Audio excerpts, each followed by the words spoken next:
This evening's broadcast will be a little unusual.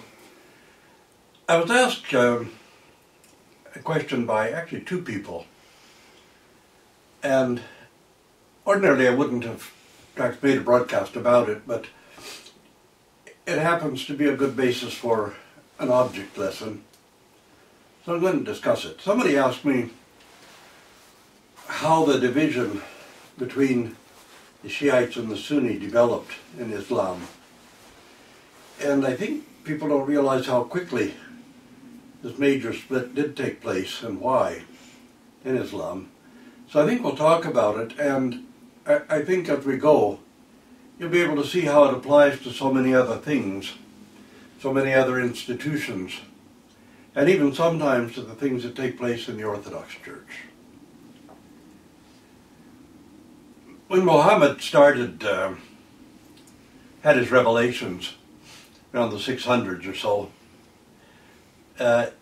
began to develop Islam. He had in mind an idea of kind of a total equality amongst all believers, that there wouldn't be an aristocracy, there wouldn't be an emperor. There would only be a spiritual leader who also would then govern the whole household of Islam. That wherever Islam spread, it would be one single household, and everybody would respect each other on an equal basis and would have a general kind of equality. Now, a number of religious reformers before him, the Holy Prophet Isaiah, for example, and of course our Lord Jesus Christ, had taught something similar, social justice and a kind of equality among all peoples. Well, Muhammad had a rather rough start getting Islam going. I mean, there was quite a lot of bloodshed and quite a few wars. He wasn't anything like Christ. He was very aggressive and very military-minded about spreading his new religion. Our Lord Jesus Christ was simply trying to bring one back to something that already existed, that is, the revelation of God. But anyway, lots of tensions developed already in Muhammad's lifetime. The first person to convert to Islam was a young man named Ali, and Ali remained the closest to Muhammad throughout his life. And he was married to one of Muhammad's daughters. So his children then were the grandchildren of Muhammad. And there developed between Ali and the favorite wife of Muhammad, Aisha, a great deal of animosity. There were various reasons for it, but we needn't go into that. It's just that the animosity was very, very strong. At the same time, one of the tribes that considered themselves to be, at least one of the clans of the tribes, the Umayyads from Mecca, who considered themselves to be an aristocracy in the Arab world. And consequently, when they finally converted to Islam, they couldn't really shake the idea that they were also an aristocracy in Islam. And so we had this seeds of a conflict already building up and developing while Muhammad was still alive. When Muhammad died in 632, it was rather clear that he had intended for Ali to be his successor. We've been called the Caliph, or Caliph, the successor to Muhammad. However, Aisha, the favorite wife of Muhammad, was very powerful. The wives of Muhammad would be known as the mothers of Islam. And Aisha, of course, was the most powerful of them. And it was her who wielded this considerable power from the beginning. At the same time, other people had their sights on being Muhammad's successor. He died on 8 June 632, And right away there was, they called a shura, sort of a small parliament, to try to negotiate who would be the successor of Muhammad, although it generally should have been taken for granted that Ali was supposed to be the caliph. Well, everyone who was interested in having the office but realized they couldn't prevail at the time, decided to choose a very old man who might not have many years to live, so that they would have another opportunity at it sooner without going into a great conflict at the moment. So I believe Abu Bakr was chosen and lived longer than people thought he was going to. Upon his death, well, people naturally presumed again that Ali would be the successor, but instead Omar was chosen. But from the point of view of empire, it wasn't a bad choice, because Omar built quite a considerable Islamic empire. And after his death, again there was a great deal of conflict over who should be the caliph. And after a short while, the governor of Syria in Damascus, quite a famous caliph, Muawiyah, who was married to a Greek woman, and he was the one who had offered a treaty of perpetual friendship and a substantial sum of money if Leo the mathematician could be sent down from Constantinople to teach in the Islamic world. And of course the offer was turned down because Leo was also had to do with military strategy and the defenses of the city of Constantinople. Now, Muawiyah was a very devious, sly, and power-loving person. He would often use religion as a pretext for power and for keeping power. Well, it so happened that the third caliph, Uthman, who was also an elderly person, had been killed in a confrontation. And some of Ali's relatives, family, were involved, as was some of Muawiyah's relatives, in the killing of Uthman. But Muawiyah made Uthman into a sort of a martyr, although he was really just a useless old man who did absolutely nothing but build a palace for himself and elevate himself completely above the people, contrary to anything that Muhammad had intended. At the same time, the leadership in Islam began to be quite degenerate. Palaces were built. Muawiyah, who was actually related to the Umayyad clan, considered themselves natural aristocracy, had built quite a magnificent palace for himself in Damascus, and really ruled like an emperor. He was determined to become the caliph and have the real imperial power. And he had challenged Ali, who was really should have been the natural caliph, because of his not only his closeness to Muhammad, but the fact that he was Muhammad's son-in-law. Ali was a very deeply pious, believing person, and a man of genuine and sincere ethics, morals, very honorable type of person. Would never violate his word. His word was clearly a sacred oath. And anyway, in a pitched battle with Muawiyah's forces in Iraq, Ali actually lost the battle and withdrew down to what was in the capital of Iraq. There was also a battle between him and Aisha, the favorite widow now of Muhammad. And actually Aisha led the battle herself against Ali and his forces in Iraq.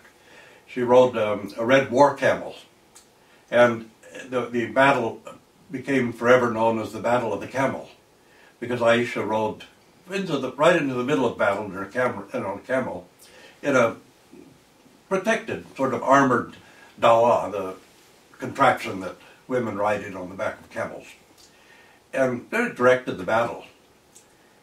She was defeated, but as the favorite wife of Muhammad, nobody was going to dishonor her. So Ali ordered that she be escorted honorably back to Medina, and even rode some distance with her, together with his sons Hassan and Hussein. Now when Muawiyah became caliph, he wanted to sort of disarm Ali and his followers by promising that upon his death, Hassan, the eldest son of Ali, would become caliph. Well, he had no intention of doing that. Muawiyah was famous for poisoning people. And in a sort of strategy that would be repeated by Lucretia Borgia later, if somebody was to be assassinated, the poison would be put at least on one side of the dagger, so that if the person didn't die from the dagger, he would die from the poison. You know, Lucretia Borgia would make a cake, and to cut pieces for herself and someone else, she would put poison on one side of the knife, so that the cake on one side of the knife would be poisoned, on the other it wouldn't. So the unsuspecting person would join her in the cake and then drop dead. Muawiyah arranged to have Hassan killed, by poison, assassinated really, so that his own son could take over as caliph. Now, after this event, and the promise had been made to Hassan that he would be the caliph, Hussein, his father Ali, was now dead, had also been assassinated by Muawiyah's agents. And Hussein was chosen, then would be the natural person to become the caliph. Hassan was dead. The caliphate had been promised to him by Muawiyah. He was the grandson of Muhammad, so married to another of Muhammad's grandchildren. So naturally he would expect to be the caliph. Well, Muawiyah's son, Yazid, wanted to make sure that this was prevented. So he sent a substantial group of troops to Iraq, which was where Hussein was the most popular. Again, this whole government apparatus had become as sort of a degenerate imperial sort of government. The piety was a pretense very often, but not even that often. When it was necessary, the governing class would pretend great piety, but then, of course, they would turn around and do everything that was completely the opposite of what Muhammad had in mind. Hussein, like his father, was a man of great integrity, and he understood the original message of Islam was supposed to be an equality amongst all the believers, and the caliph was supposed to be a servant of the believers and govern in a spiritual way the Islamic household, the Islamic ulema. Well, it wasn't intended to be an empire. It was intended to be the house of Islam. So he set out knowing that he was going to be killed when he got to Iraq, to go back to the place where Ali's followers were. And he set out with 70 warriors and the women and children of his household. And when he arrived in Iraq, as he certainly expected himself, he was surrounded by the troops of the governor of Iraq under the caliphate of the Umayyad Caliphate. And were trapped in a place where there was no water available. So everybody in his group were really suffering from thirst and on the verge of dying from thirst. Now, it was very difficult for someone to come and in a brazen way kill the grandson of Muhammad, the grandson of the Prophet. But eventually, one of the more callous and vicious commanders was sent down to take over command, and all 70 of the warriors and Hussein were all killed and beheaded, and their heads taken eventually to Damascus, to Yazid.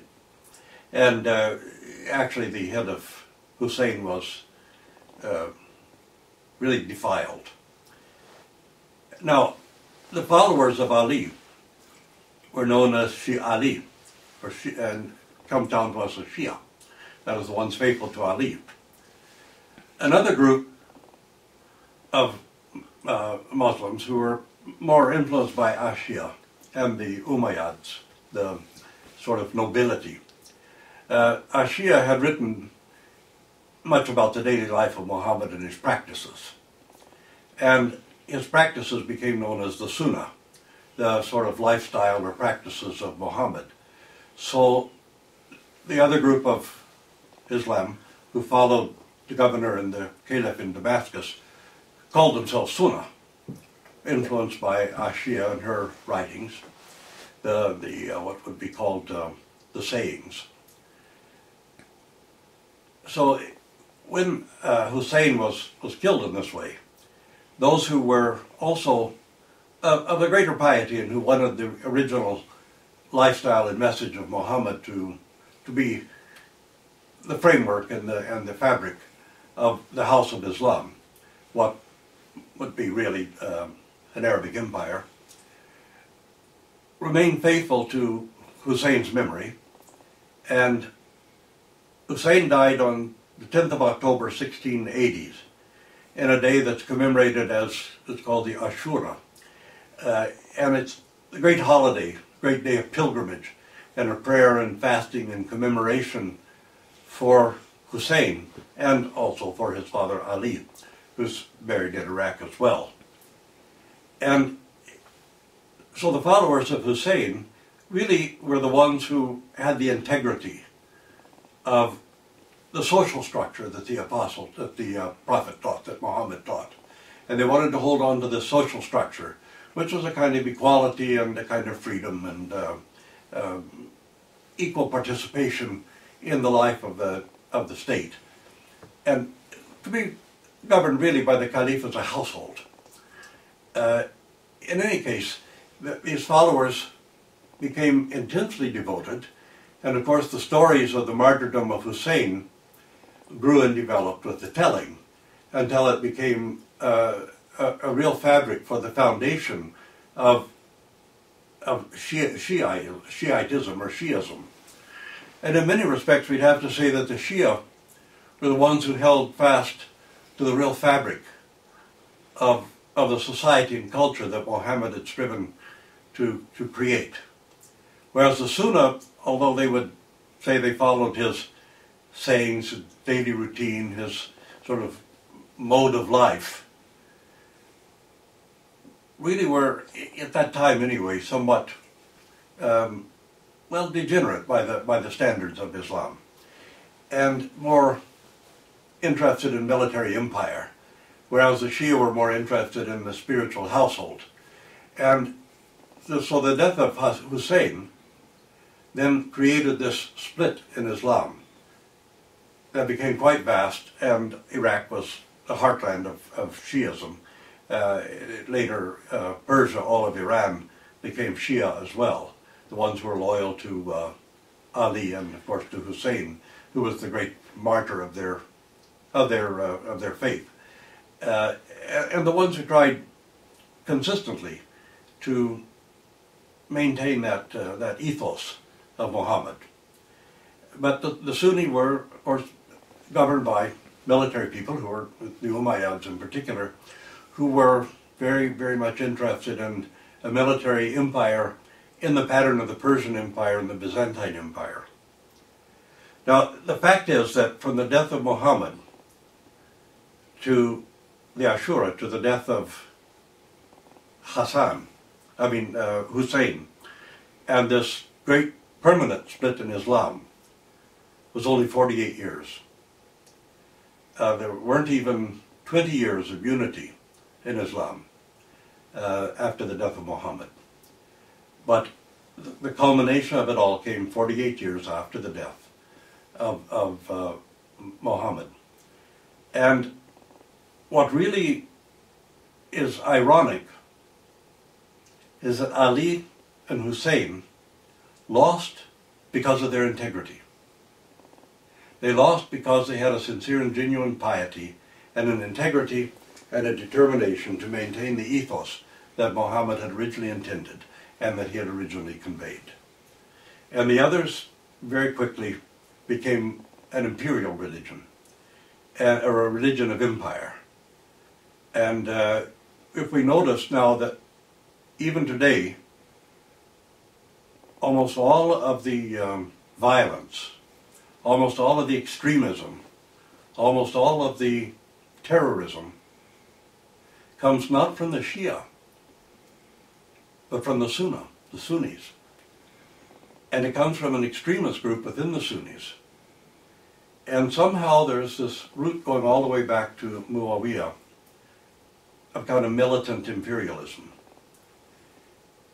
And this is really the root in the development of this enormous split in Islam. There are other things that came along. The Wahhab, the really fanatical fundamentalist Muslim leader in Arabia, who Ibn Saud allied himself with in the creation of the state of Saudi Arabia. The Wahhabi movement is responsible for the development of Al-Qaeda, and the Taliban and these other movements. Most of the violent movements are all within Sunni and not the followers of Hussein and Ali. But this 48 years and this massive split took place. And it wasn't anything like, say, the division in the roots of the Christian church, which were really theological. It had to do with the gospel message itself, whereas the split in Islam had a great deal to do with the politics and the desire for power and empire. But when we look down further in the history of Christianity and of Christian empires as well, we often see the same theme taking place, because it's a human theme. People with the greatest integrity are not always the most fanatic. But people who have a lust for power generally become the fanatics in any religious or political movement. And the later schisms in the Christian world weren't purely theological, there were also political elements involved. For example, Charlemagne wanting to become emperor when there already was a Roman emperor in Constantinople. But he really wanted power, so he was trying to engineer the split in the church so he could engineer a split in the whole concept of the empire. But so many of the divisions and so much of the chaos that comes to pass in nations, in the church itself, have to do with people giving themselves over to a desire for status, powerful status, not just titles, but power. We could say that Ali and Hassan and Hussein all had a rightful authority which was denied them by those who wanted power in place of authority. And we can say that within the church we have the same tension between those who want power and those who might have lawful authority, and those who have lawful authority but also want power. And this is part of the tension that causes divisions every place. We see it in democratic states as well. And every democratic state starts off with, well, something like Prophet Isaiah and even Muhammad had in mind, the kind of equality amongst all the citizens. Not to have an aristocracy or a monarchy, at least not an absolute monarchy or not a monarchy with power. And little by little, one wing or one portion or one element or one division of the government begins to amass power to itself. In the United States, that would be the presidency, because the president has all the powers of a monarch. And a barely constitutional monarchy, because no monarch in any constitutional democracy has anywhere near the power of the American president. So the presidency amasses more and more of the power, taking it away from, say, Congress. And then you'll notice that little by little, the rights guaranteed by a constitution begin to vanish. They begin to be overridden by whatever means might be available. We had a little sample of it here during the time of Prime Minister Trudeau with the War Measures Act. But in the United States, the Constitution has been so weakened that difficult to see how it can survive. You know, we have this problem in all democratic societies. There's always this tension between those who have integrity with what is actually intended, and that is, in a democratic society, equality, equal rights for all the citizens, no aristocracy, and a legislative assembly of one kind or another, which is answerable to the people, and also a head of government who's answerable to the people of the country. But little by little we see an economic aristocracy developing, and we see this tension between the original intention of charters of rights, constitutions, and structures of government, little by little being undermined and power being accumulated more and more in one wing or arm of the government, so that the rights and freedoms guaranteed in the constitutions are gradually undermined. And I look at how old Canada is, how old the United States. Of course, the United States is a little bit older as an independent nation. Canada's not quite 200 years old. The U.S. is nigh 300 years old, or going on it. And yet already we see these divisions and cracks starting to take place in both countries that are really the original intent, the Constitution, the Charter of Rights, and then the power that's being amassed in one particular portion of the government, which begins using whatever excuse necessary. In most cases now it's 9/11, and sometimes even an artificial or fantasy threat that allows aristocracy and governments to curtail certain liberties and freedoms. But anyway, I think it's interesting to see that the unity of Islam didn't last even 48 years.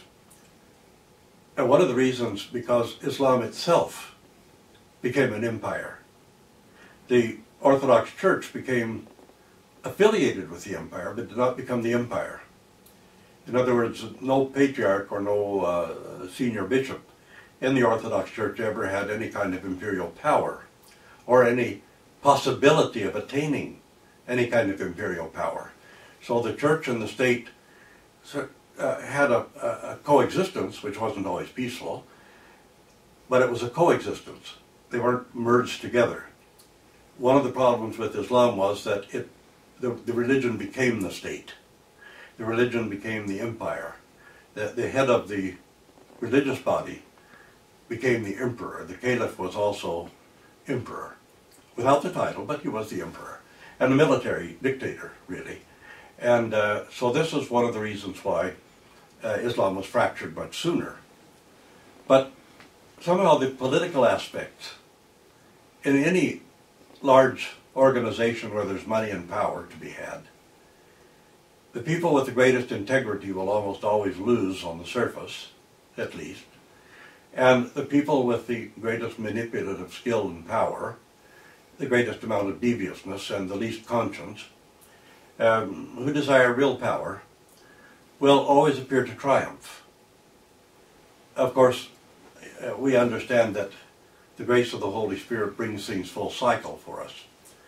But the example of Islam, in a way, when the church and the state were so totally merged, that the church became the state and the state became the religion, then no kind of unity was really possible, and no kind of integrity in the ethos itself was really possible.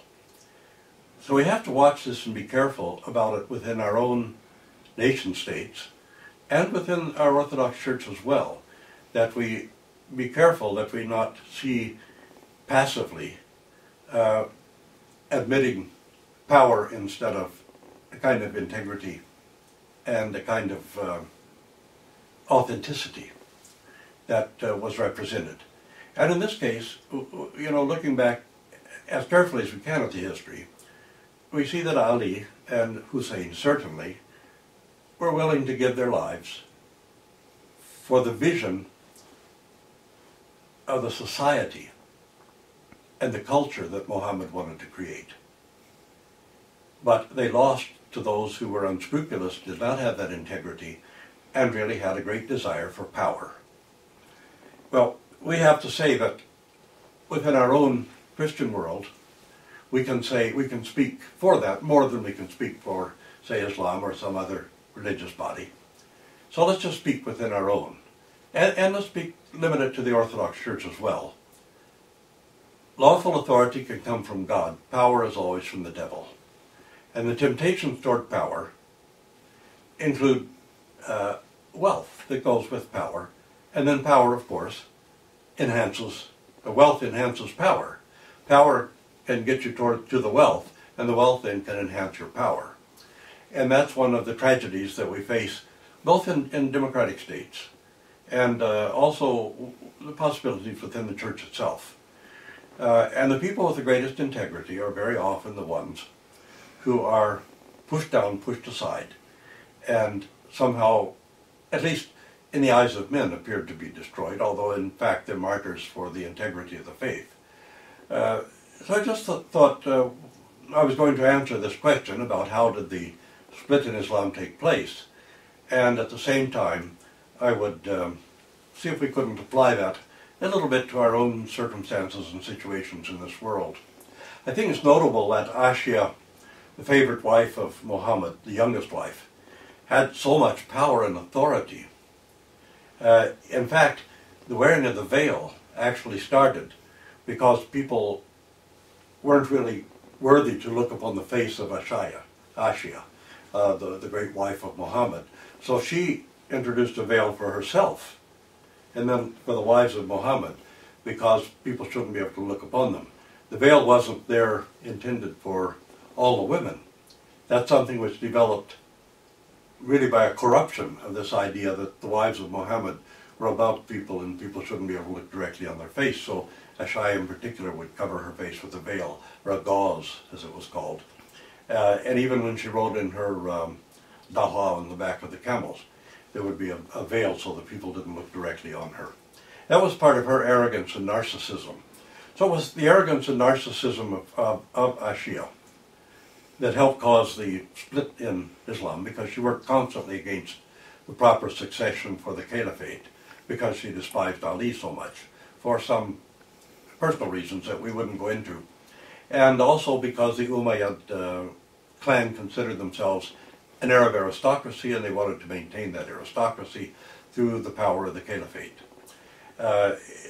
48 years after the death of Muhammad, a permanent and unhealable split, both political and spiritually, was created in Islam. Politics, narcissism, lust for power, vengeance, and vindictiveness were the things that caused those who had the real integrity to lose, and those who were debased and really not really keepers of the faith to triumph, because they had no conscience and no scruples. And it's a lesson for all of us, and I think that I just wanted to share that a little bit with you.